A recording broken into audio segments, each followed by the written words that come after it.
What NFC South running backs can you trust? What do we make of a new/old quarterback coming back to the AFC South? And how do you handle what to do with Cincinnati pass catchers in the dawn of the championship round of the FFPC Main Event and the FFPC Big Gorilla? Plus, Joel Durrance, the 16th place finisher in the FFPC Main Event regular season, joins us tonight to talk about said championship round, including but not limited to players like Dalton Schultz, Kyle Pitts, Justin Herbert, Chuba Hubbard, and so much more. We've got a great show for you. My name is Eric Balkman. Ferrell Elliott is here. Stick around. Your high-stakes fantasy football hour starts now. Can't stand the pressure. I've seen greater men need a lesson. Broadcast live and heard around the world, you are now watching the most entertaining hour of radio on the planet. Welcome to the High Stakes Fantasy Football Hour presented by myffpc.com with your hosts Eric Balkman and Ferrell Elliott. The High Stakes Fantasy Football Hour is your home for analysis from the best players in the world. And now, because no one else was available, here are Eric Balkman and Ferrell Elliott. Solace in the scripture. Are we not all our father's sons? I became a man. Nobody ever told me what a man was. Hello, thank you, greetings, and salutations to all of you Balkaholics and Ferrelliacs. Welcome in to the latest episode of the High Stakes Fantasy Football Hour presented by the Fantasy Football Players Championship at myffpc.com. My name is Eric Balkman. I am your slightly above average host tonight, and you can connect with me on the X at Eric Balkman. You know me from the RotoViz High Stakes Lowdown and the Better Sports Network's High Stakes Fantasy Football, FFPC Insider Access show on the Better Sports Network as well. My co-host is the definitive commissioner of fantasy football, Mr. Ferrell Elliott. Coming up on tonight's show, we're going to delve into a variety of topics, including but not limited to the Panthers backfield, the Chargers backfield, Stephon Diggs' recent downturn in usage, plus much more, and Joel Durrance, the 16th place finisher in the FFPC Main Event regular season, joins us to talk about the big Kyle Pitts performance from last night, his thoughts on the Chargers passing game with Justin Herbert clearly limited, and so much more. Now, to kick things off tonight, I want to remind each and every one of you that despite maybe some of you being eliminated from the FFPC Main Event and the Big Gorilla, we still have the weekly challenge going on for you to win big money towards your 2025 season, or maybe you want to put it ahead towards your 2026 season. The weekly challenge is indeed live. No draft, no salary cap. Just pick 10 or 12 players if you want to play with kickers and defenses. Right now, win up to $2,500, a 10, 30, and 100-team contest, one player per NFL team at myffpc.com. That's myffpc.com.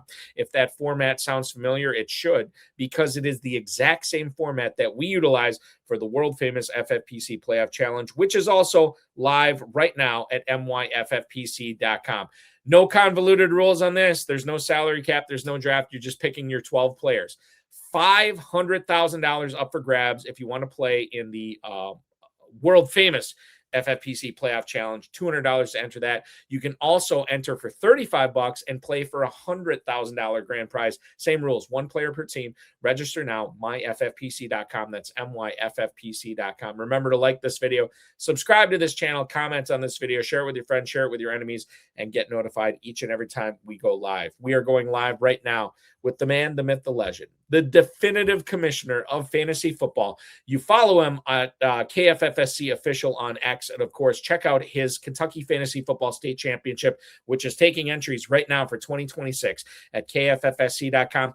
Come and party with us at Caesars in Southern Indiana for the Super Bowl. I don't know if I can say that, but I just did.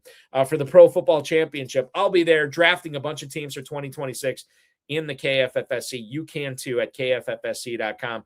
To tell us more about it, it's the surprising, I shouldn't say surprisingly, it's the suddenly dapped up looking dressed to the nines tonight, Mr. Ferrell Elliott. Ferrell, would you come from a board meeting? No, sir.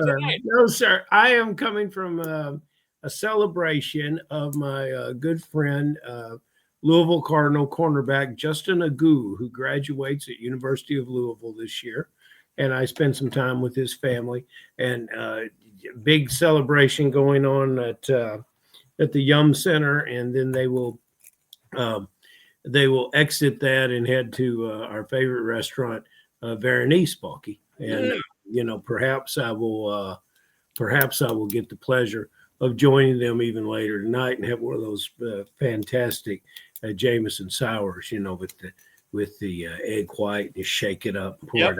And, we're going to make sure that you get back there soon, too.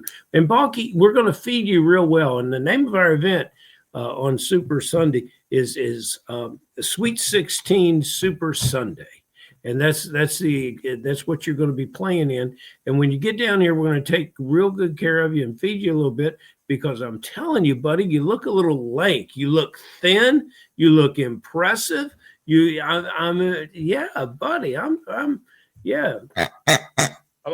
gonna tell you this right now.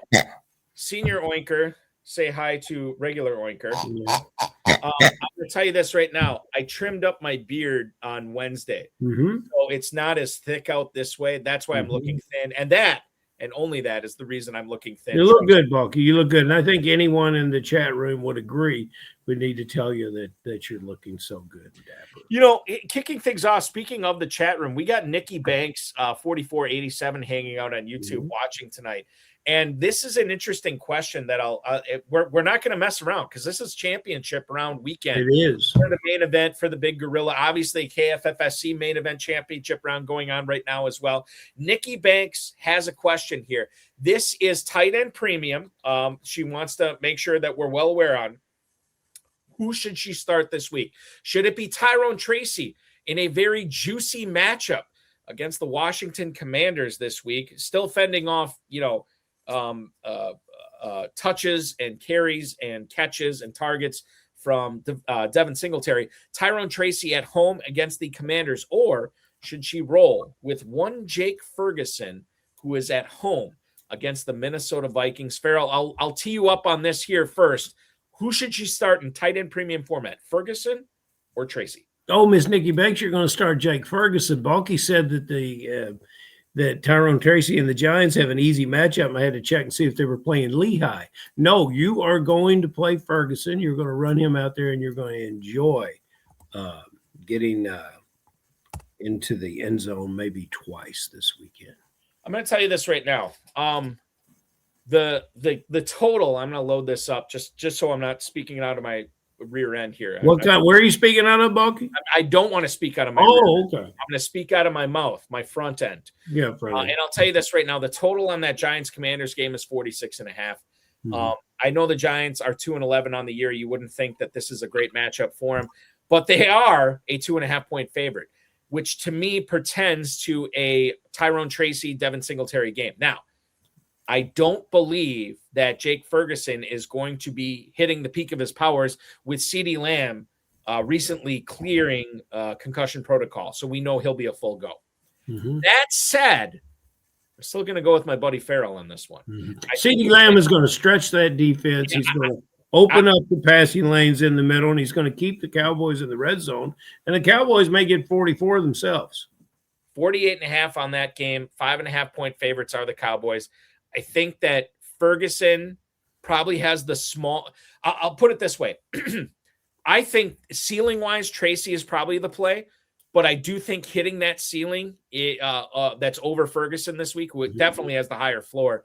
I think it's minimal. So I think what you do is you roll with Ferguson. It's too early to be throwing Hail Marys in the championship round. Roll with Ferguson, see where you're at after week 15, and then we can have this conversation in week 16. We can have this conversation in week 17. It's never too early to field questions from Nikki Banks. That's true. That's 100% true. Let's field some questions from everybody else here tonight, Ferrell. And I'm going to lead things off with one Alvin Kamara here. And this isn't necessarily an Alvin Kamara question. This is more of a Devin Neal thing. So I'm going to get into this right now. Alvin Kamara has officially, as of about 7 hours ago, Ferrell, been ruled out for the game against the Panthers this week. He will not play. This is 3 weeks in a row where he has not had any practice. He has not had any game action for Kamara, who maybe has played his last snap for the Saints. I don't know. That's a conversation for the offseason. He's dealing with an MCL sprain that he suffered in week 12. When you think about the Saints ground game. And quite frankly, a portion of the Saints passing attack, you have to think of Devin Neal, who was also on the injury report until today. He is now not on the final injury report. He is going to be leading this ground game attack for the Saints against the Panthers. When you think about Devin Neal, Ferrell, I think this is an interesting player, given that there's no Kendra Miller, there's no Alvin Kamara, and this dude has shown some pass-catching chops. I know it's the championship round, and you have to be at the peak of your powers here, but I think Neal makes for a sneaky flex, not only in the FFPC Main Event and Big Gorilla, but the KFFSC Main Event championship round as well. How do you feel about Neal this week against the Panthers?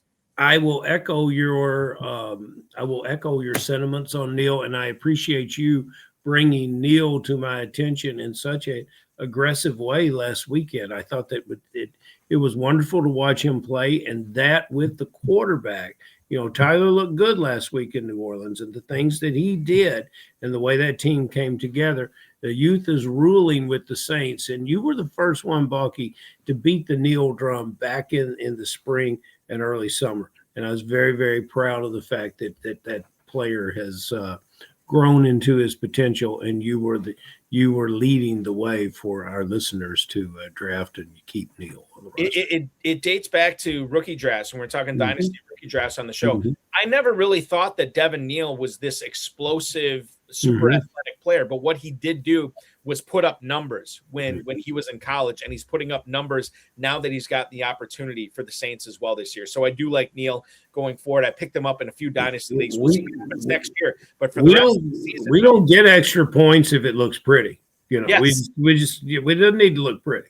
That doesn't even that's for the ESPN top 10 replays. You know, speaking of looking pretty, Bucky, the people are all siding with me tonight. Mike Kinsell says, you know, you look great. I mean, everybody, yeah, you're just there, man. Yeah, the fantasy meatball, by the way, chiming in. Here's the thing. This is what happens on this show. He tells me I look good. So what do we do for the fantasy meatball? We take his question, Ferrell. We put it on tonight. We answer it. I'm worried about Davante Adams this week. Any news on him practicing today? So here's the latest I have from Sarah Barshop, who covers the Rams for ESPN.com. Sean McVay stated today that he would, quote, be very surprised if Davante Adams does not play in 15 against the Lions. He's officially listed as questionable going into this game. I don't know what he did in practice today. I know he did not practice Wednesday. I know he did not practice yesterday. I don't know what he did today. He is 26th in the league in receiving yards with just over 700, but he leads the NFL in receiving touchdowns with 14. In fact, he is the only player to score more than 9 times on receiving touchdowns this year. I would imagine that if he's active, you have to play him. I'm going to look at this right now, Ferrell. This Rams-Lions game is a 425 start. It is the second highest total of the season that I've seen at 54.5. I am willing to roll the dice. Fortune favors the bold. So we will not know what his official status is till after the 1 o'clock games kick off. I'm playing him in the leagues I have. I feel pretty good about it. Sean McVay saying he's surprised. He would be surprised if Adams didn't play. You seem to echo that sentiment. I do, and you can't live with yourself, Mike. If he doesn't turn in his regular game, or if he can't complete the game, that's one thing. But you can't live with yourself if he has a typical game. Sometimes when players are injured, they get focused, they get their head right. There's certain plays now that are, for lack of a better word, schemed and sent to their direction. The coaches take extra time in making sure that they get the utility out of a star player like Adams. You can't live with him having a big game and you not playing him. You know, I as much as I love the fantasy beat ball, Michael Kinsell, I don't want to take a second question from him. Yeah. However, because he said I was looking good tonight, yeah, well, I can't deny it. So I'm going to ask him, or he's going to ask us a KFFSC question. He doesn't know which defense to start this week. So he's got it down to 2. He can play the New England Patriots against Buffalo, or he can play the New Orleans Saints against Carolina. I have thought long and hard, not necessarily about New Orleans, but I've thought long and hard about the Patriots this week, and I'm starting to become a little bit more bullish on the New England defense this week. However, I can't deny the matchup that New Orleans has. As much as I do think the Patriots are a very sneaky start this week as far as defense goes against Josh Allen, against the Bills, I think I'm going to roll with the Saints here over the Patriots. What do you think? Well, are both teams home or road? New England and New Orleans? They're both at home. They're both Okay. at home. And where I would look here is in the pass rush, in the sacks. I'm going to see which team's going to get at and after the quarterback. And I'm going to make my determination there. They're two very good defenses. This one would drive you crazy. And this one you could flip back and forth on these. You know, this question a few weeks ago wasn't even close. Right. It wasn't even a consideration. Carolina is a different team, and Buffalo is a different team than what we were expected and what we were living with during the single-digit weeks. It's a big situation in Kentucky because you don't want to give up those points. You want to have a game that, and Balky, maybe you'll share with us your totals on this game, but this is a game where you want to keep as few points being scored as you can. Carolina with a more of a rushing attack than a passing attack. Perhaps I'm going to go New Orleans. I think the other thing to keep in mind here, you brought this up, and I think this is valuable here. Josh Allen doesn't get sacked a whole lot, right? Bryce Young does. So when it comes down to it, I do think that you can pile up a few more points with New Orleans than New England. The totals on this game, as you had asked, Ferrell, Panthers Saints, we are just over 40. 40.5 in that game right now between the Panthers and the Saints. The Patriots Bills currently stands at 49.5. So you're looking at a 9-point difference in this game. I'm going to roll, as crazy as it sounds, I'm going to roll with the Saints with my good buddy Ferrell on this one. Philip Stanley, I'm assuming tight end premium question here. He wants to know, is it Wan'Dale Robinson or is it Dalton Kincaid for his flex this week? Now, I will say this. I do like both these players this week. I am playing both these players this week in my KFFSC lineups. I think, and the more I've listened to certain pundits, fantasy football pundits this week, I am a believer that this Giants Commanders game is going to be high scoring. I do believe it hits the over in this game, which is currently at 46.5. I'm looking at 50-plus points in this game. So I like Wan'Dale Robinson quite a bit. Now, when it comes down to tight end premium, I think this is more of an interesting conversation because I mentioned that this Bills-Patriots – well, I'll say this. Buffalo does not have a dominant pass catcher on this team. That includes Kincaid. It's not Palmer. It's not Keon Coleman. It's not even Khalil Shakir, not James Cook or anything. And it's hard to believe. Yes. I think that Kincaid, well, I'm playing Kincaid in KFFSC non-tight end premium as my tight end. But when it comes to flex, Ferrell, I just think it's too juicy with Wan'Dale Robinson and that Giants offense facing on a battered Commanders defense. As weird as it sounds and as shocking maybe as it sounds, I'm going to bench Kincaid in tight end premium formats. I'm going to play Wan'Dale Robinson here. And yes, you are. And if you want to win bets against fantasy players, get an over and under on catches for Wan'Dale Robinson so far this year. And when you tell them he's caught 73 balls, they'll swear you're lying. They will swear. There's no way he's caught 73 balls. He's having a career year. Probably more touchdowns than Kincaid. I'd have to look up those numbers, but probably more scores than Kincaid. This is your best flex you could possibly have. So right now I'm looking at one of the books that has Wan'Dale Robinson at 5.5 catches for this game this week, and I like the over on that. On the season right now, Ferrell, I'm looking this up right now. He is at, God, why do they always make this so confusing to read? So he has had, Good God. You got to do that homework before you get on the stage. I know. This is terrible. This is I like Greg Bell, who is my mentor at my local radio station, is screaming in my ear. You should have done this beforehand, Balky. You should have done this. Are we looking up Wandale? Because I know Wandale pretty well. Wandale Robinson, 3 receiving touchdowns. Yeah. Okay. So they're the same, because I imagine that's about what Kincaid is. Wandale Robinson, by the way, by far and away this season has career high in receiving yardage with 828. He's got 3 games to go, so he should hit 1,000 fairly easily on the season. And Balky, where did he go to college? Remind the listeners. He went to the University of Kentucky. He is a Wildcat. Yes, absolutely, 100%. Dalton Kincaid on the season, as far as touchdowns go, he has gotten 5 this year, so he's a couple ahead of Wandale Robinson, probably in limited time, but that's not really where Wandale Robinson's bread is buttered. He is the PPR scam who has turned into a downfield threat that he was at UK. Now he is once again that in the pros as well. So there you go. Let's go to, Ferrell, I'd be remiss if I didn't talk to you about Phillip Rivers this week. Oh, Shane Steichen, as of this is a few hours ago, said that there's no quarterback decision just yet when he was asked who was going to start this week against the Seahawks. Stephen Holder from ESPN has been all over this, right? So Steichen is saying that he has not made a decision on whether it's going to be Riley Leonard, who, by the way, dealing with the PCL sprain, right, has been practicing in full this week. And then you have Phillip Rivers, who is a grandfather, who has not played since the COVID year of 2020, Ferrell, now being brought back this year. I don't believe he's been signed to the active roster yet. You can correct me if I'm wrong on that.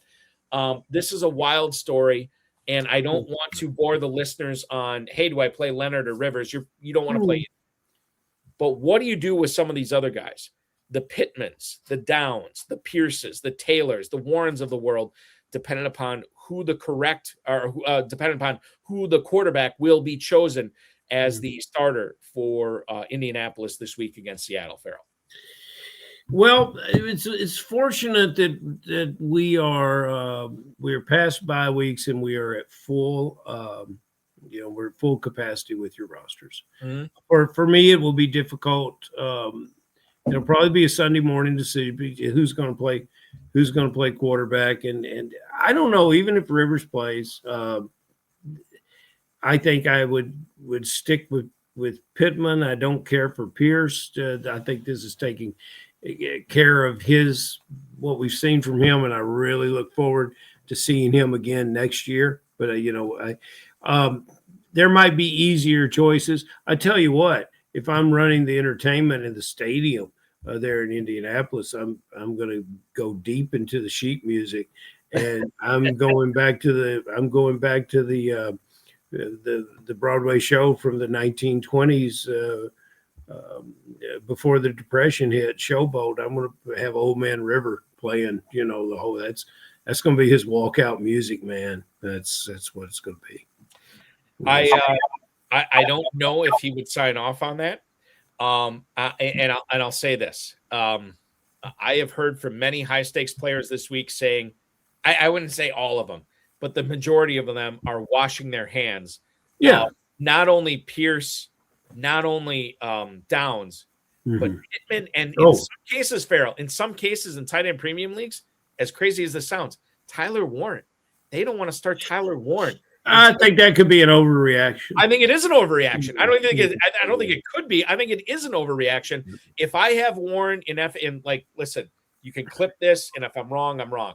But if I have Tyler Warren in tight end premium leagues, and I have Tyler Warren in a couple of non-tight end premium leagues in the KFFSC, still rolling him out, man. Let's think about who this player is. He's ultimate competitive. He hasn't just stepped off the couch. This is nobody else's idea other than his. He's not coming back to this game to embarrass himself. And the team is not. The team has more choices than this. But they've made this choice, and they made it for a reason. And they're good football people in Indianapolis. Yeah. So, if it works, it's got a higher chance of working from a statistical fantasy football point than it does from a winning football team NFL point. I think our people are overreacting. We have so much more to discuss, so much more to get to, but we've kept our guests waiting way too long. Ladies and gentlemen, this guy enters the FFPC championship round in 16th place overall in the main event. And as weird as it sounds, despite him having the demigod Kyle Pitts last night, he's actually slipped to 22nd. But that was his only guy. There's some people that had Bijan Robinson and Kyle Pitts. There were some people that had Kyle Pitts and Chase McLaughlin, Kyle Pitts and Baker Mayfield. So I don't want to like make it seem like, it's going all wrong for this guy's team. He's in a really good spot. And we're going to talk about Kyle Pitts. We're going to talk about so much more with him. Please welcome aboard the FFPC Main Event 2025 regular season 16th place finisher, Mr. Joel Durrance. Joel, welcome into the broadcast tonight. Thanks so much for joining us. How the heck are you, man? I'm doing all right, man. Coming straight off of a big-time Christmas parade at SeaWorld, Sesame Street. So I appreciate a little bit extra time. But ready to go. Yeah, no, I appreciate you guys having me. Appreciate everything you guys do, man. Joel, does everyone call you JD? A lot of them do. Yeah, I guess you got JD written on. I mean, you know. Good. Joel, did you sometimes, and I don't want to assume anything. Did you watch a Thursday night football game last night? Watched a piece of it, about 3/4, to leave a little surprise on the table, and woke up this morning and was like, oh yeah, no, it is Kyle Pitts season. It's finally Kyle Pitts season. Only took you 5 years. Yeah, it took a minute. There's been a lot of money invested into it. And I don't want to pretend like I was right. Well, listen, we'll get into the Kyle Pitts conversation because there's a lot of people who want to know why because you did. It's not like this was your only league where you had Kyle Pitts. You had him on a few leagues this year. We'll get into that and so much more. Before we get into the fantasy football part of tonight's program, you're down in Florida. Tell us what you're doing for a living when you are not hanging around the top of the FFPC Main Event Championship Round leaderboard, sir. Yeah, so I manage a solar distribution business. Got a lot of good people that have helped me create the time to be able to do what we can now. And I dabble in golf, played college golf and played some pro golf. That P&L got upside down pretty quick. So we diversified our revenue opportunities into high stakes fantasy, and I couldn't be happier about that. Where did you play college golf? I chase 2 toddlers around also, but really my wife does, so she gets all the credit for that. That's always a big thing. Where did you play college golf, curiously? I started at Valdosta State, played D2 golf, Southern Georgia, and then at Flagler in St. Augustine. So good for you. That's fantastic. And you're still keeping the swing sharp. Yeah, it depends on who you talk to or the semi-sharp. Semi-sharp. Yeah. You know what's wild is I live in Northeast Wisconsin, and up until I would say about a month or so ago, everybody was still outside golfing, and then we had like the week before Thanksgiving, or maybe 2 weeks before Thanksgiving. Now everybody's in the simulators. Everybody is in the indoor golf and trying to keep that swing sharp before we can finally open up the courses again in like March or April. It boggles my mind because my uncle lives in Northern California, and he tells me how he golfs year round there. And I'm like, God, what's that like? Where you can just golf year round. We live in Wisconsin, which is, and quite frankly, in Wisconsin, the winter here is the best 9 months of the year. We love it, but we just can't golf year round. So it is what it is. I'm glad you're getting your swings in down there. And in between swings, you're taking a chunk out of fantasy players' hopes and dreams by hanging out at the top of the leaderboard. We have so much fantasy football to talk with you about tonight. I'll let Ferrell lead things off. Yeah, Boba, now we've been looking into your roster, Mr. Joel. And we saw an interesting player, one Minnesota Viking, Jordan Addison. Now, I think the dynasty players should listen up because I like this player, despite not 40 receptions yet. It's weird when I look at his games because I've tried to play him once or twice during the year.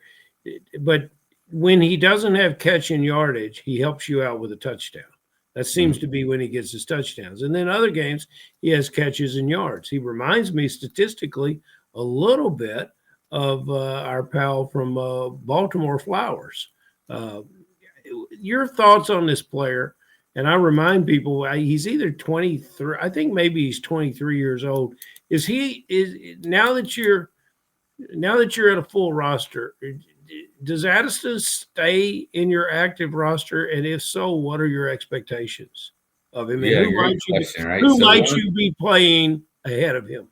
One of the things I love about him, and it's all situational, right? So in the FFPC championship round, it's how do you differentiate? How do you capitalize on upside? He owns the route tree. He can run routes all over the field.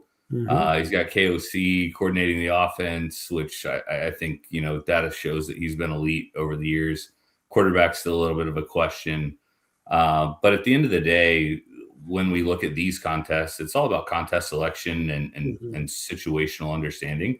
Mm-hmm. And for me, that's a way to differentiate at this point in time, where this guy, he can get open against just about any type of coverage. He can run routes all over the field. He's got Justin Jefferson drawing coverage.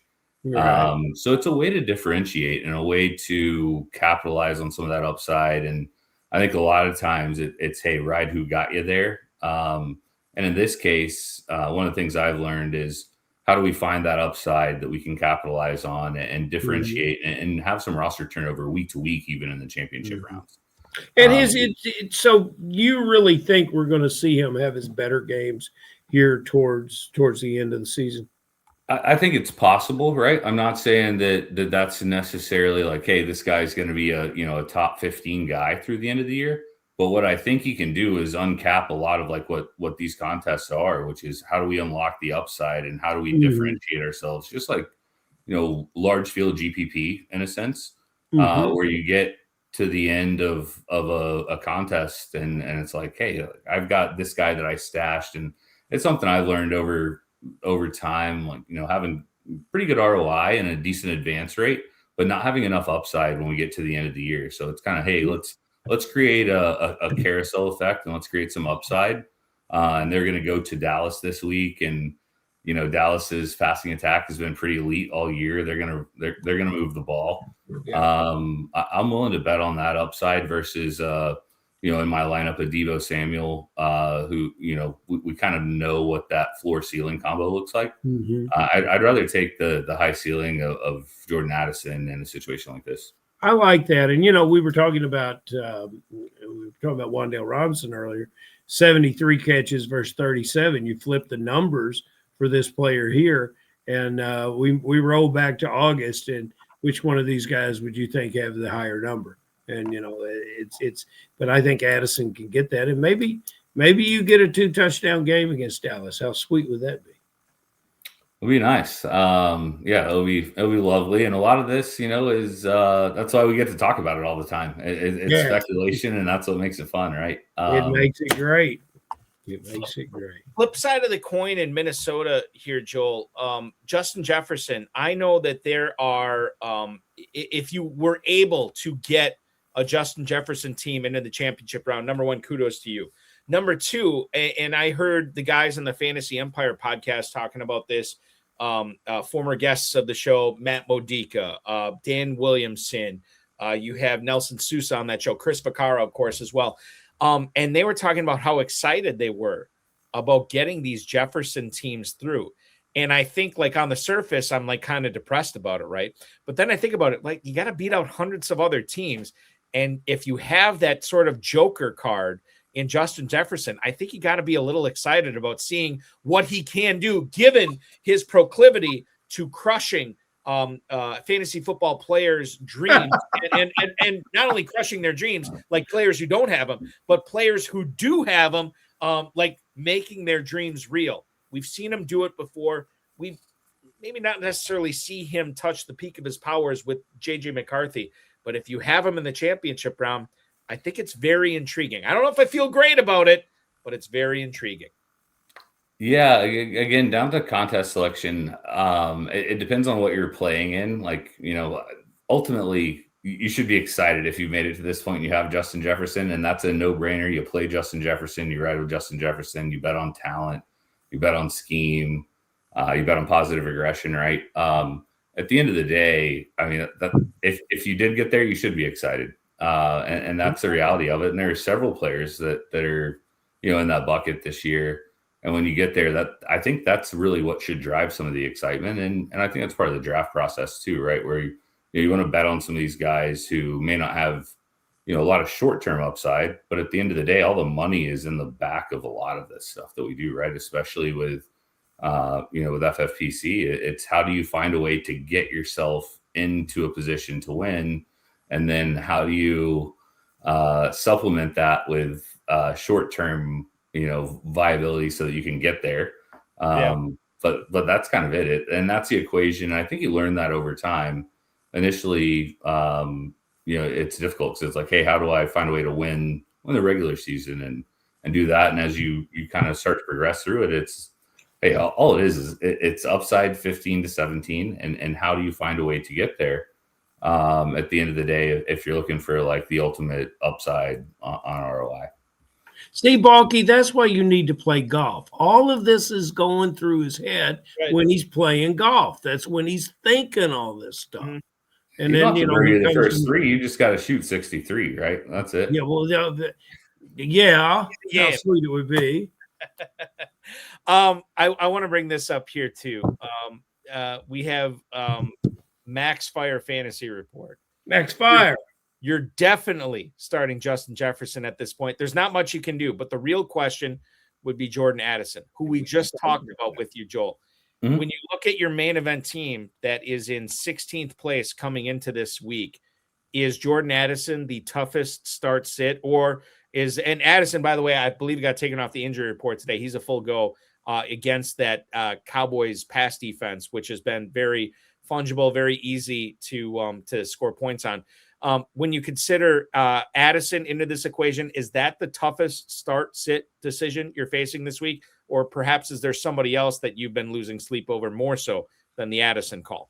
Yeah, with two toddlers, it's hard for me to lose any more sleep. But the reality is, like, that's an Addison, Schultz, Keenan Allen conversation for me, right? And I've been a huge Keenan Allen supporter forever, and that's kind of part of finding value. I feel like he's a guy that's been undervalued for a really long time, and was part of the upside in this team, frankly, when we drafted him. But at the end of the day, it's Addison for the upside. Schultz and Keenan Allen, the matchup for Schultz is unique this week, in my opinion, where the Houston defense is playing so well. They're playing Arizona, and it's like, are they going to get into a game script where he's going to get a ton of targets? I don't think they're looking to air it out really, right? And, Keenan Allen historically has been really, really good in the division against the Chiefs.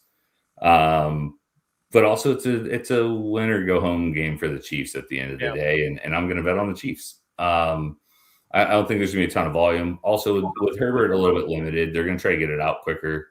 They're going to probably force it to Maureen Hampton quite a bit with him healthy. I'd imagine that's part of the game plan. But at the end of the day, I want upside at this time of year, and Jordan Addison is where I'm going to go with that. Okay, well, I'm not going to let you off the hook on Schultz though, because Schultz to me is had the quietest comeback season of the year, and you said something very special there. Is that his certain matchups? Now, I played him out of necessity. I can't say I made any big choice, but I played him against Seattle. He caught a lot of passes. I played him against Jacksonville, a lot of passes and a touchdown. I noticed while he was sitting on my roster that during late September and mid-October, he caught 5 passes a game. He's over 60 catches this year, not much in the end zone. Every time I'm watching red zone or any kind of game, he appears not to make the tough catch, but he's making enough catches. Schultz how have you utilized him this year? Are these 62 catches real numbers, or are they just dump downs and little basics? The quarterback just sort of giving up on the play and hitting him as he remains open and stands there. What is Dalton Schultz this year? Yeah, I love this question. And maybe I'll divulge a little bit too much perhaps here, but one of the things I love in the FFPC format with tight end premium is the ability to supplement weeks where things get really difficult, right? And you start to look at those guys that are proven entities, and you can understand the matchups, especially after a little bit of a sample size. You know, you get into weeks 4, 5, 6, you start to see kind of the game plan for the year and the way that the coaches are moving pieces around. So he's really important in those weeks where it's like, hey, I've got a whole bunch of bye weeks. You know, generally I avoid bye weeks, or I don't put any sort of weight into bye weeks when I'm drafting, right? And then we get to a point where it's like, how do I find that 14, 15, 16 points that I need to continue to just move forward? And in tight end premium, you find guys like this. You find vets that we know what their route tree is. We know how they play against certain coverages. We know, if there's, an injury here, an injury there, they're a trusted resource for that team. And that's kind of what Dalton Schultz is for me, where it's like, hey, there are these spot plays for me that, like, he's perfect. Well, is it, Joe King comes up and says he could be this or he could be that. And he hasn't been that low except maybe once, and he hasn't been that high all year. But he's been steady and consistent. And in the spirit of what Joe is saying, what are the identifiers that make you think Schultz would either be a play or not be a play this weekend? Help us all with that. Should we play him? Yeah. So it's certain coverage types, mainly, honestly, it's a necessity, right? You have those guys on your team and it's like, hey, I structured this roster because this week, I know I'm going to need a spot play. And then theoretically you have 2 or 3 guys that are in that same bucket. And then you get to those weeks and you figure it out because, we don't want to pretend like we know all of that stuff before the season. So it's kind of about diversifying your portfolio and making sure that you have these spot play guys that can be plugged into certain situations. And we could even go deeper into like late swap and stuff like that and how you kind of manage your roster with it. But at the end of the day, he's a known entity that we know can produce on a receiving core this year, that you've got, your alpha and Nico Collins, and then you've got your ancillary new guys kind of, right. And Jaden Higgins and Christian Kirk, who's new to the team, and Jalen Noel.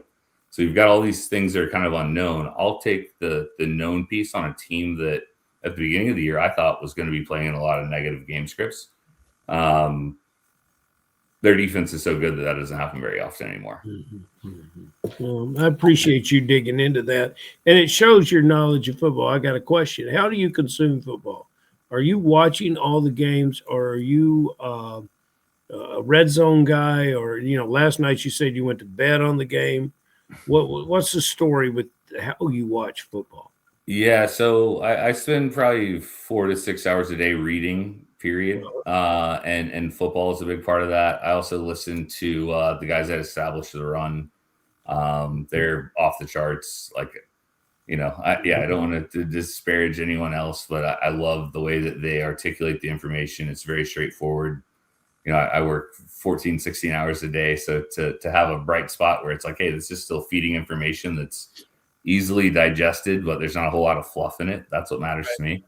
Even though it's still kind of fun. My wife jokes about, the way they talk. They're like, this is fun. Okay. It's free dividends. Before we move on from established run, I know Adam Levitan. I don't know if I consider Evan Silva a friend, but we're definitely acquaintances. 2 things. Number 1, Joel, do you listen to Levitan's solo pod that he usually releases on Monday? Of course. And I think my wife was horrified that this may turn into that, Eric.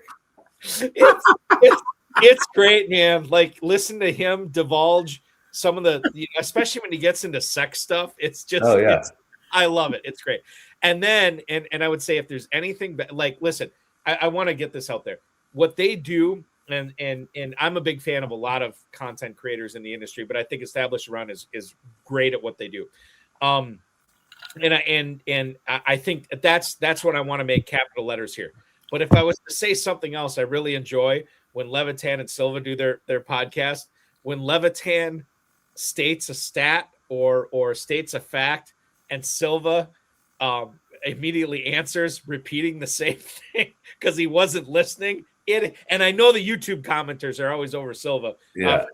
It is hilarious. I love it. It spices it up. Those guys are so good at what they do. And then throwing that in there, it's like, it kind of lets you know, like, yeah, these guys are human too. They can make mistakes. They're really good at fantasy football, but they make mistakes. I love it. I think that their podcasts are right up there with anybody's. Yeah, super objective, right? And like there's not a lot of fluff, but there's still some humor because there's, some differentiation in the way that they talk and think. And I think it was very well thought out by them. They've got a great team. I thoroughly enjoy listening to them. Jack Miller, by the way, from Establish the Run, has been on my FFPC Insider Access podcast numerous times. Same thing with Ryan Reynolds, who does a lot of the award stuff with ETR as well.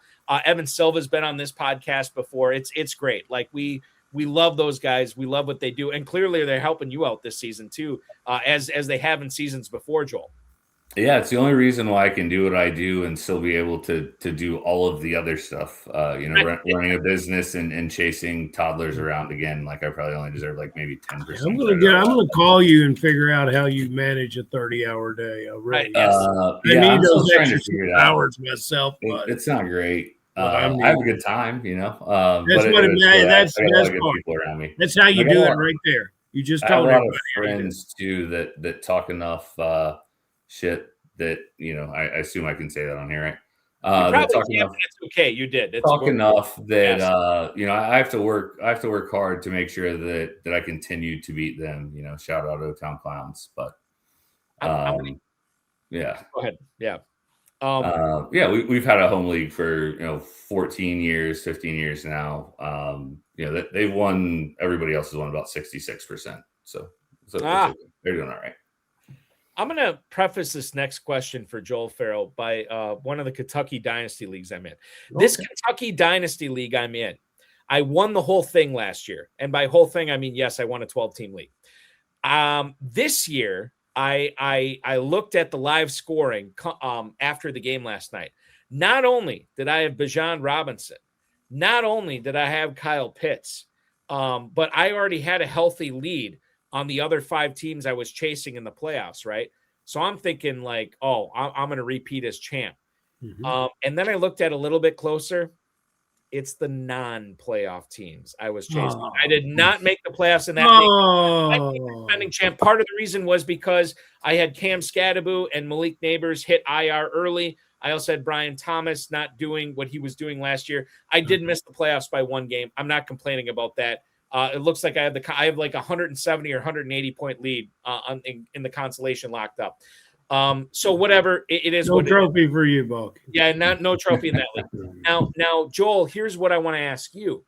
You talked about how you kind of dipped in a little bit in that Thursday night game. This Kyle Pitts thing, man, absolutely crazy town banana pants.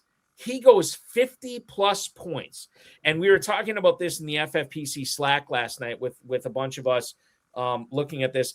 And our co-founder, Alex Kaganovsky, said it's going to be tough to make up those 50 points if you don't have Kyle Pitts. Well, you don't have to do that because you had Kyle Pitts and you had him starting. Now, you dipped a little bit in the standings, but that was the only guy you had going.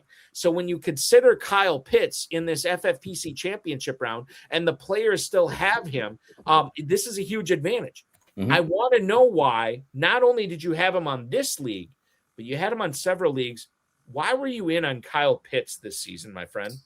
Yes, several things. One, opportunity cost for Kyle Pitts this year when we're talking about upside again, right? Like, ADP floating around like 9, 10, 11, even in tight end premium leagues.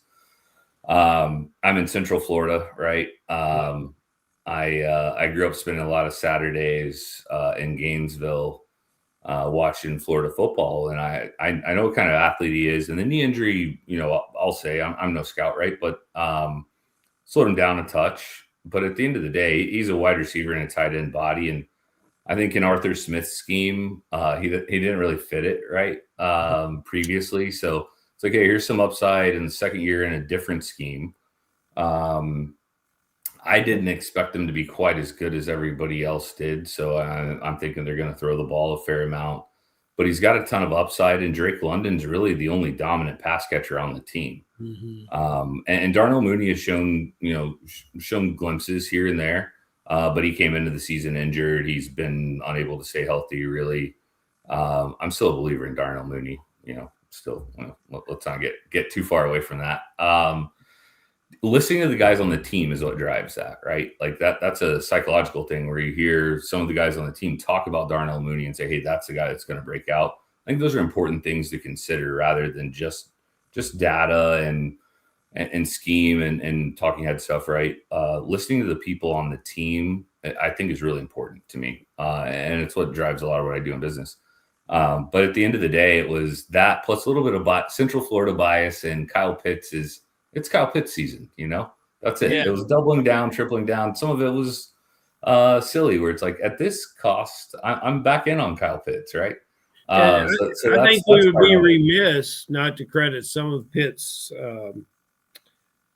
prolific scoring and pass catching last night to his quarterback, because some of those balls were, the special delivery to Pitts. I haven't seen him. That was some of the most catchable passes I've seen in a long time, and he caught them, and it was fun to watch. Speaking of establish the run, John Daigle was on FFPC Insider Access with me last night, and we were talking about Kirk Cousins. And I kind of asked him just kind of offhandedly, I'm like, I'm not saying for like single quarterback leagues here, John, but Kirk Cousins and Superflex. And he's kind of like, well, it is what it is with Cousins. However, and then he brought up how Cousins has torched the Buccaneers in the last couple of years that he's played against them. And I'm like, God, maybe there is something there in regards to this. And sure enough, Cousins ends up torching the Buccaneers. Torching the Buccaneers once again, 300 plus passing yards. He beats them, had the multiple touchdowns. Obviously, Kyle Pitts catches 3 of them too last night. And if you're saying like, oh God, Daigle knows the stuff, I'm going to tell you this right now, and I probably shouldn't be telling you this. I should tell you to watch the rebroadcast on the Better Sports Network or the FFPC socials. He said as a not a throwaway, but as a super deep sicko tight end play in Week 15, Jeremy Ruckert for the New York Jets said, I like that. Yeah. Given the matchup and given how Mason Taylor's out, there's a lot to like about Jeremy Ruckert this week. We'll leave it at that. And if you want more insight into that, FFPC YouTube, Better Sports Network YouTube, FFPC socials, you can get all that there. Okay, moving on. Justin Herbert, I believe, and don't quote me on this, I believe he handed off to his left one time on Monday night. Everything else was shotgun. Everything else was a run to the right.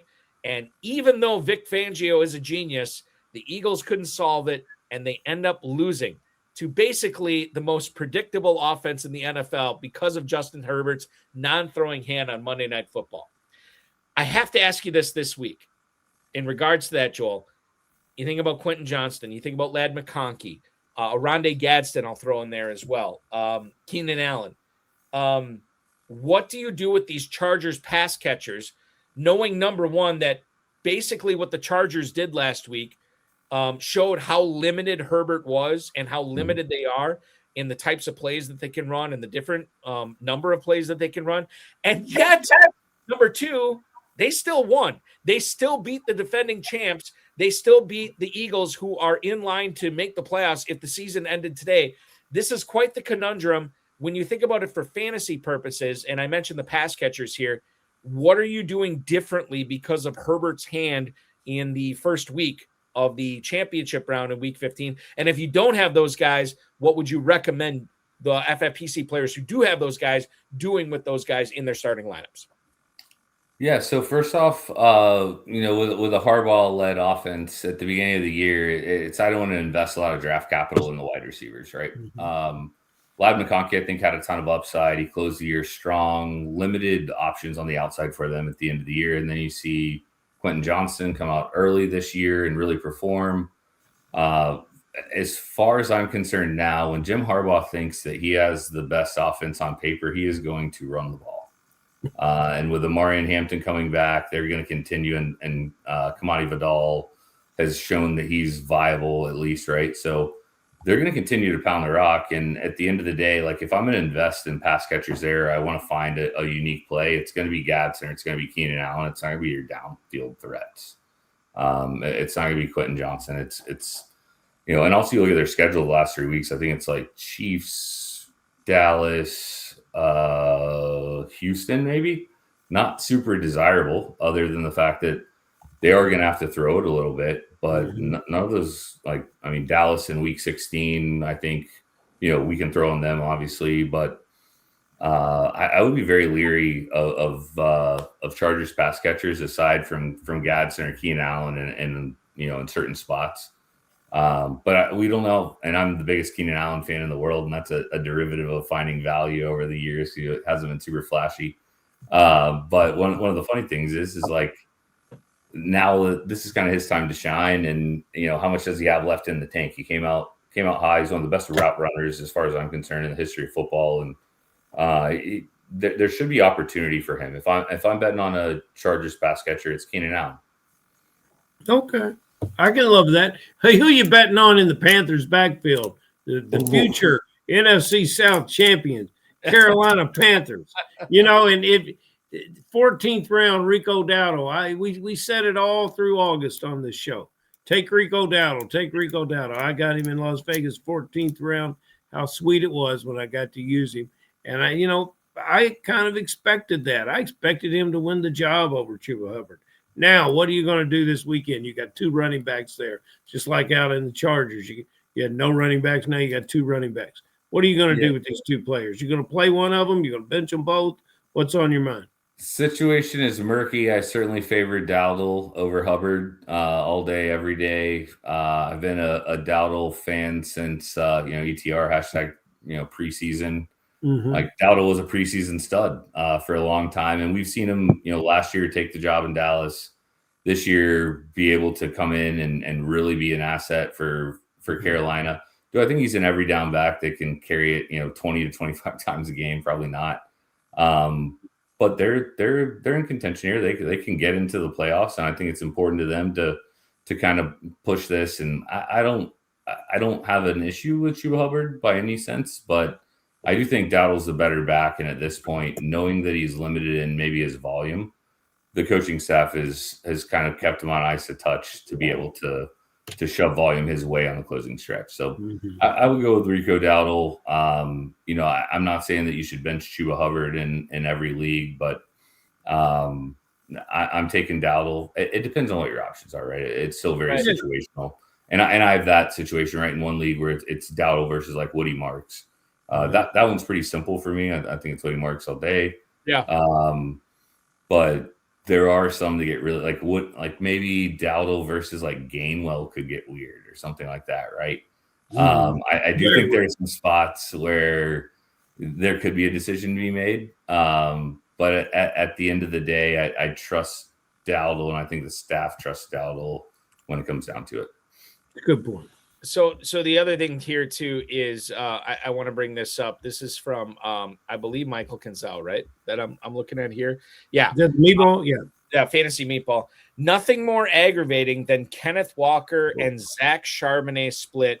Who's the 1A? And we'll just formulate this question for you, Joel, in the form of just Week 15 and only Week 15 here.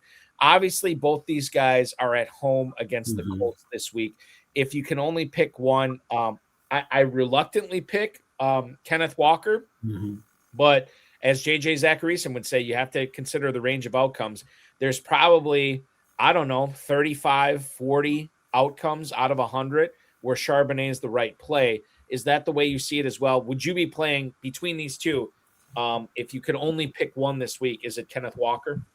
Yeah, it's Kenneth Walker, and it's completely dependent on the Daniel Jones injury last week. Right, like if I feel like that offense is going to run smoothly and they're not trotting out 44-year-old Phillip Rivers, who I love, by the way, and rode for years and years, and I think he's a great dude. It's going to be difficult to get him. He knows the offense, but to me that's would be a really, really difficult one if Daniel Jones was still there. But assuming, I think the Seahawks are a really good football team on both sides of the ball, and assuming they're playing a positive game script, Kenneth Walker is the play. We could argue about talent and who the right guy is long term, but in a vacuum, Week 16, it's Kenneth Walker for me. I think I saw this either on ESPN or NFL Network earlier today, that the only 2 teams in the NFL with a top 5 offense and defensive rating, both come from the same division. It's the Rams and the Seahawks. So Isn't it crazy? Yeah, it's nuts. It's nuts on how that works out. Final question here for you before I want to make sure. Yeah, final question before Ferrell asks you the final question. Deebo Samuel is in your lineup in your 16th place FFPC main event team, Joel. I know for your team, it probably makes some sense to have him there. In a vacuum, do you think that he should be started more than he sat in FFPC main event and Big Gorilla championship round teams in week 15? Taking personal bias away from this, I would hope that you don't have to start Deebo Samuel. Okay. I would. It's not ideal. So sometimes you convince yourself it's contrarian, right? But it's one of those spots where you look at your options, and that's also I think it's a 4 o'clock start, right? Is that a later game? Yeah. The Commanders do play, I believe, at 4:20. I'm going to verify this. Ferrell, can you verify this right now? I believe that to be correct. Okay, there you go. But he's not verified. That's kind of a late swap scenario for me where no, I take it back. Okay, hold on. Sorry to interrupt. The Commanders and Giants do indeed kick off at 1 p.m. That's 1 o'clock game, Balky. That's what I said. As Ferrell said, yes. So I hope that you don't have to make that decision, but I also do trust the fact that Mariota is going to get rid of it early. He's going to dump it off. He's going to try to get it to Deebo. I would worry about McLaurin, honestly, a little bit more, even though he had a decent week last week. We know that we're playing a soft secondary there, but that game could go a million different directions. Yeah. So my suggestion would be, if you need variance and you need upside, he is a play that has some of that, even though it hasn't shown through the year. Historically, we know he has upside. We won't get into the pre-training camp. How fit is he? I'm not going to say Fat Deebo. Whoops. Yeah, no, I will say Fat Deebo. Yeah, Fat Deebo was a huge conversation on this show. We talked about it a ton. We talked about an absolute ton. And it honestly, it changed the way people drafted. Be it Jaden Daniels, or be it Zach Ertz, be it Terry McLaurin. Like the Fat Deebo changed the way we drafted. Rightly or wrongly, he was definitely involved in that. No question for you, Joel, that Jaden Daniels throwing to him this week would make him a much more palatable start, or is that not a huge differentiator at this point, given Mariota's performance that we've seen so far? It would be much more ideal if it was Jaden Daniels out there. He just creates so much more opportunity, and they can move him around a little bit more. He can do more at the line of scrimmage as far as calling plays goes. Like, it just changes the whole offense. Okay. Yeah, but I love some of these quarterbacks. I would, we're sitting around there in the hallway at the live drafting. Do you come to the live drafting? I haven't. I was supposed to be there 2 years ago, and fortunately, the birth of my son kept me away. So that's why I was at Sesame Street tonight. But I'll be out there next year, and you better be there, Joel. Got a trade show out there like the week after. I'll just come hang out for a week. Just real quick, when is your son's birthday? Just curious. Yeah, it is September 15th. All right, my kid was in Las Vegas, and I had to fly home for the birth of my kid. He was born the 9th. Which was Crazy Town Banana Pants for week 1 of the NFL season way back in 2013. I remember that day. You guys keep birthing these Virgos. I mean, it's great. Yeah. It's fantastic. I was so excited. My wife's like, I'm like, no, I understand this is going to work. It's okay. When you get out there this year and you see somebody like me sitting around and mumbling that, at the end of the season, we're going to have Mariota, and Kenny Pickett, Tyler down in New Orleans. Yeah. We're going to have Shador. And, Rivers is coming back. Yeah. You didn't think, that guy went to the dispensary and spent way too long over there. I want you to give us a sleeper, because I got a sleeper. And I'm going to challenge you, because I think my sleeper is going to be better than yours. But but you might match me. You might have the same guy.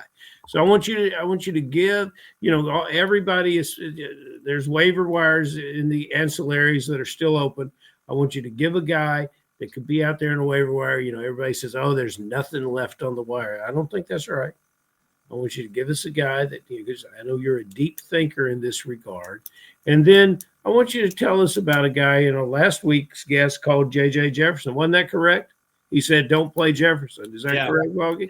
Yeah. And that was fantastic. So who's a guy that everybody will want to start, but you won't be wise enough not to, Joel?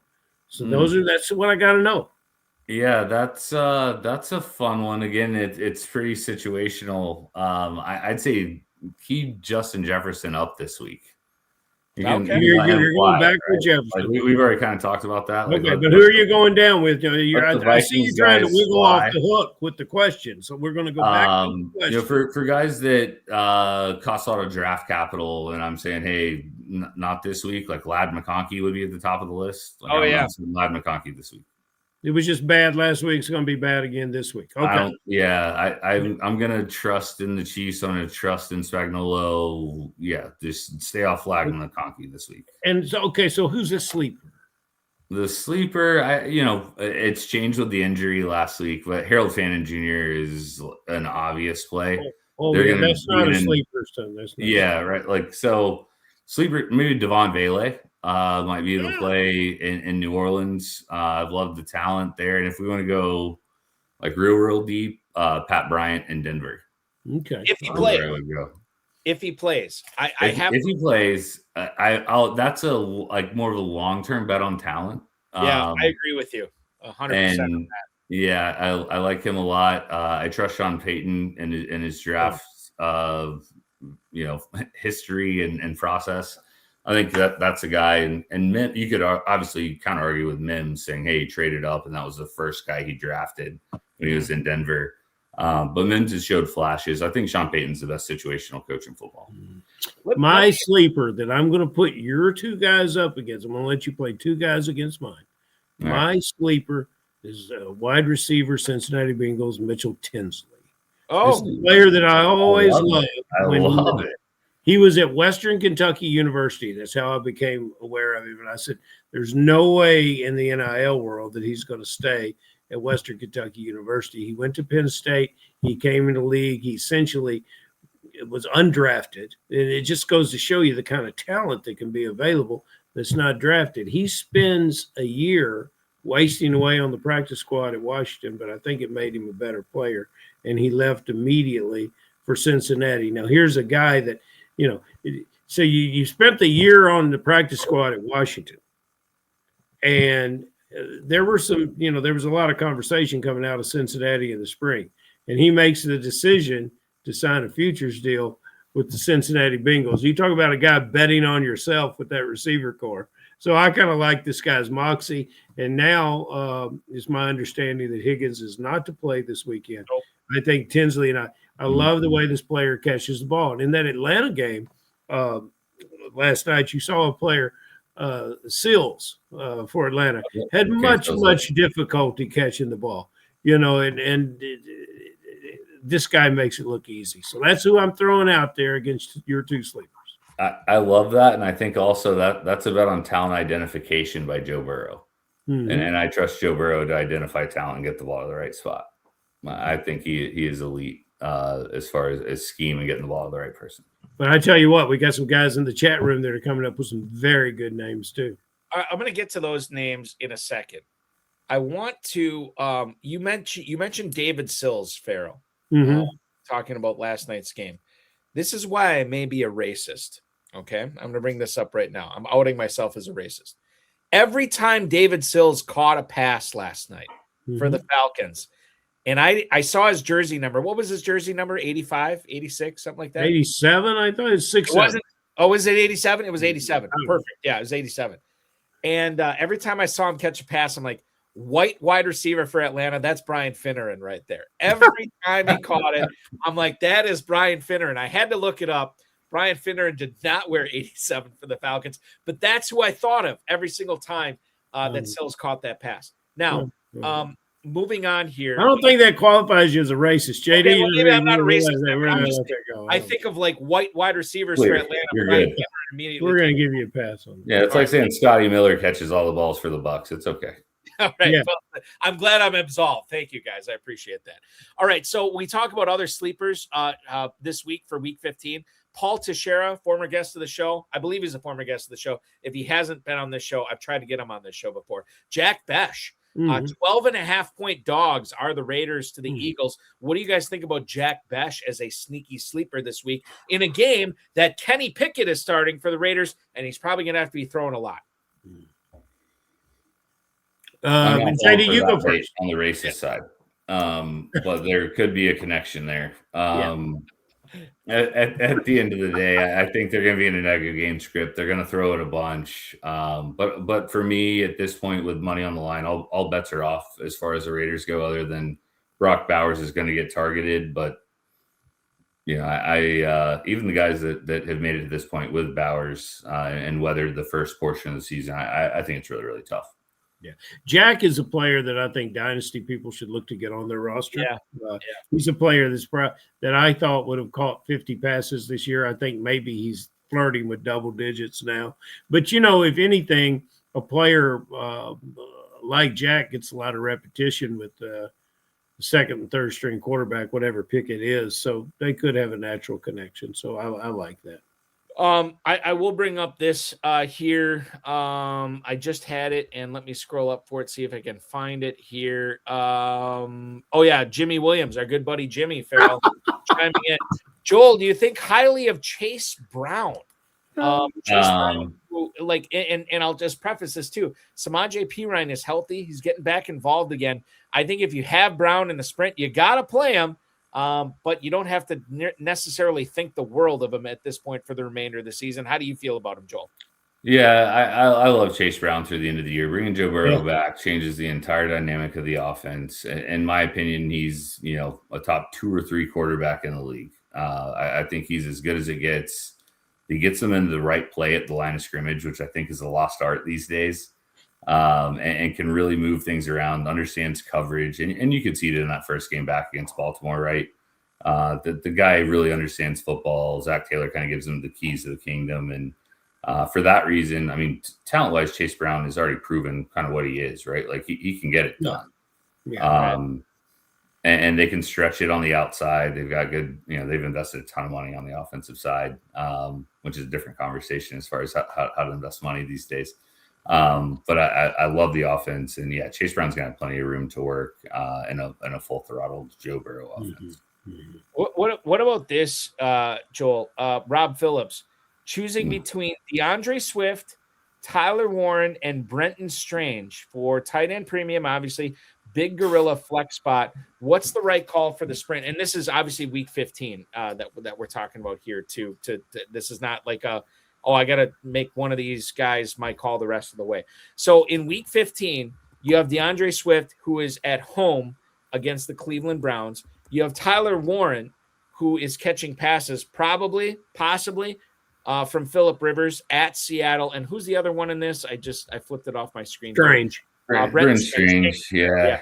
Brenton Strange, who this week is going to be catching passes from Trevor Lawrence, beg your pardon, at home against the New York Jets. Where do you fall in on this? Who's the right call? Tight end premium format, Strange, Swift, or Warren? Joel, what do you think? So tight end premium against that Browns defense, I'm going to kick Swift out of there right away. I don't want guy obviously going to figure into that as well. Might cannibalize a little bit those guys each other. So I'm with you on that.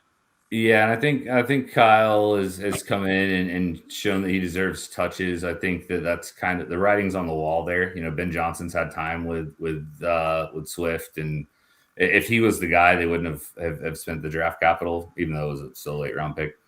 Tyler Warren is due for positive regression at the end of the day. He's an elite talent, especially if it's 44-year-old Phillip Rivers. We know what he did with Antonio Gates. Yep.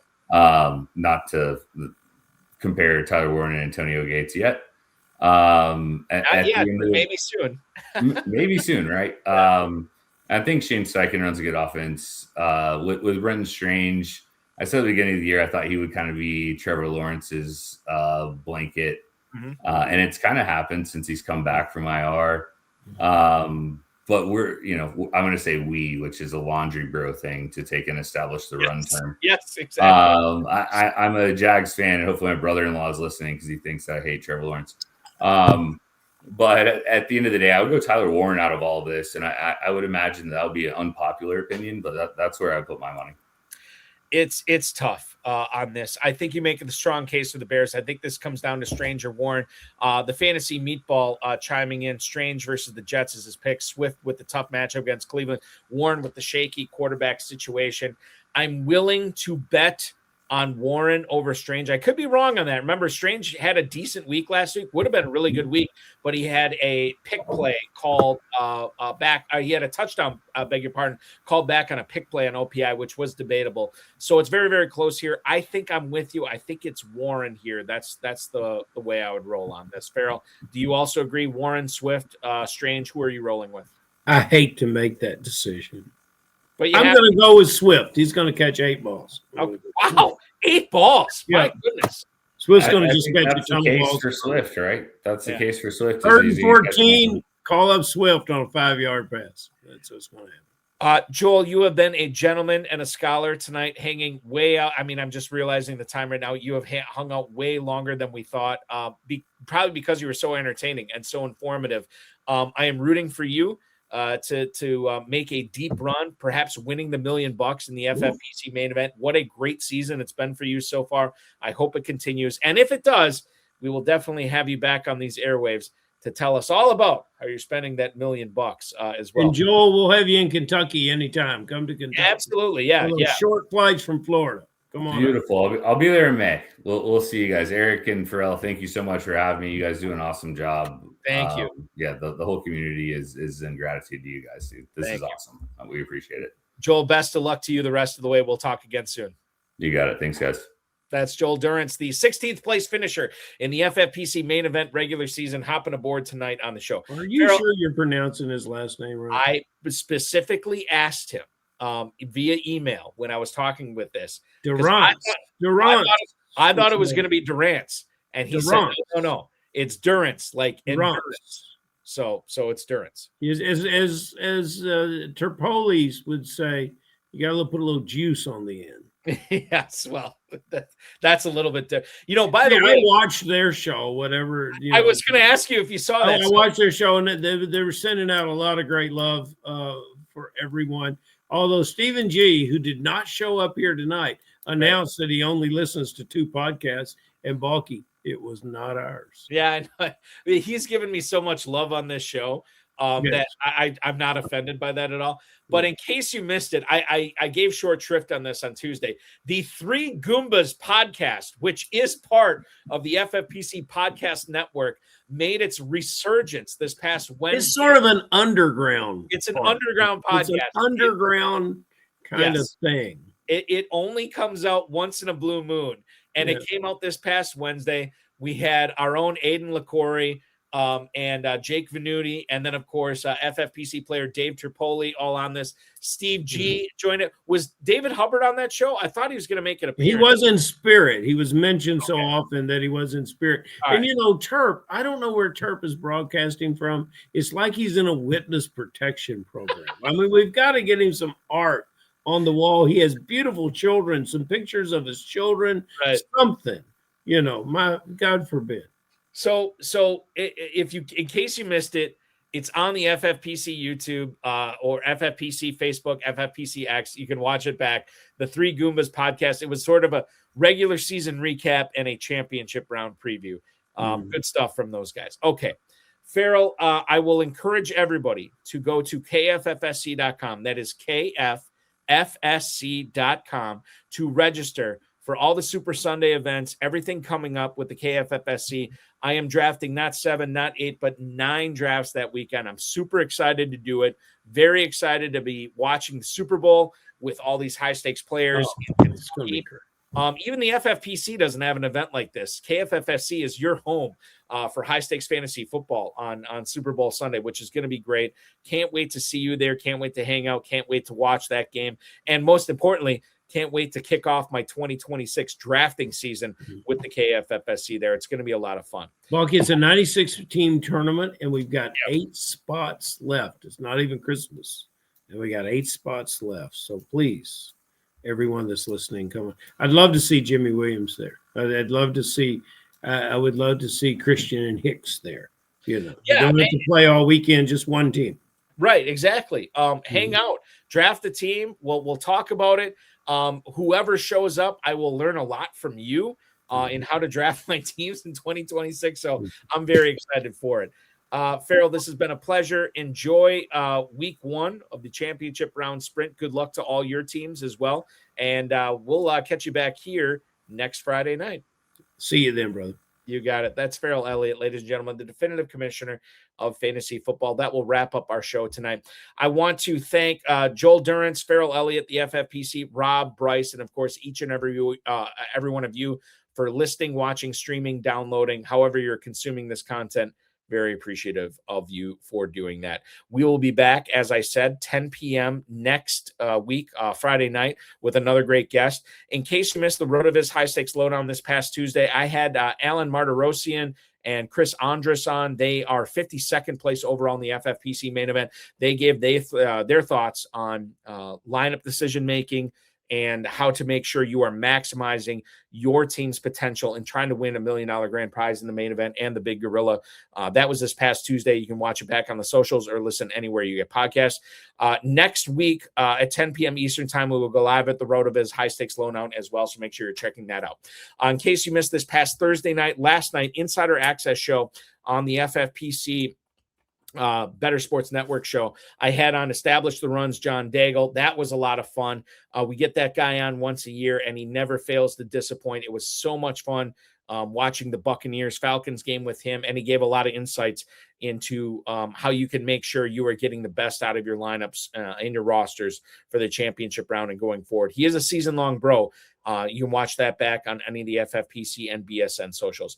We will be back this Thursday at 7 p.m. We'll be watching the Rams and Seahawks in the final Thursday night football game of the season, at least that we're broadcasting on. December 25th is the final one, but that's Christmas, and we are not doing a show that week. I'll tell you more about that coming up next week of when we're doing the BSN show on the Better Sports Network socials. Nico Rossler this Thursday from Rotoballer will be my guest co-host on that. Okay. FFPC Weekly Challenge live, myffpc.com. FFPC Playoff Challenges live at myffpc.com. $200 gets you eligible for a $500,000 grand prize. $35 still gets you eligible for a $100,000 grand prize. So be checking that out, myffpc.com. Remember to like this video, subscribe to the channel, comment on the video, share it with your friends, share it with your enemies, and get notified each and every time we go live, which will be Tuesday night, 10 p.m. Eastern time for the RotoViz High Stakes Lowdown. For one Joel Durrance and one Ferrell Elliott, I'm Eric Balkman. This has been the High Stakes Fantasy Football Hour on the FFPC social and YouTube channels. Thanks so much for watching, everybody. We'll be back next week. Your weekend officially starts now.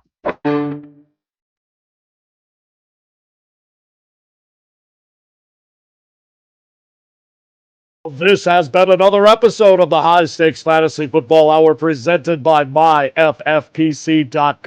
It was broadcast live and was watched around the world. Balky and Ferrell will be back next week with more analysis, more interviews, and more advice from guests much smarter than they are. Thanks for watching, and we'll talk with you again next week. You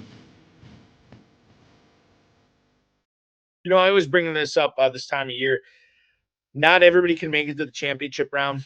Not everybody can have every single one of their teams make it to the championship round. Believe me, I live, eat, and breathe this stuff, and I didn't make it in all my leagues this year. I'm very thankful for what I have in the championship round, and I'm excited to root for those teams. Know this, that when you get to this level, just like in professional sports, the line between winning and losing, between good and bad, between making the playoffs and not making the playoffs, it's so tiny. It's so very small. And there have been years where I was like, you know what, it's not worth it. I'm not doing it anymore. And I wanted to give up on fantasy football. And after a month or two, I'm like, That's not the way I want to live my life. I have too much fun playing this. I'm going to be back next year. And then the following year, I had a great year. I have seen some of the best high stakes players in the world just absolutely get slaughtered one year. I'm like, God, are they a fraud? Like, what happened? And then the following year, they come back and just go scorched earth on everybody. I will let everybody know this. If you are not where you are at, where you want to be this year, if you're not where you want to be, trust me, these things can change on a year-to-year basis. And if 2025 wasn't your year, 2026 very well could be. And the road to 2026 is going to be underway here shortly. Thanks so much for watching. We'll give you all the 2026 content you want in just a few short weeks. And if you're not there where you want to be this year, you can start working on getting there for next year right now. I appreciate you. Thanks for watching, streaming, listening, downloading. Good luck in the championship round for those of you who are participating, and we will talk with you again 1 week from today.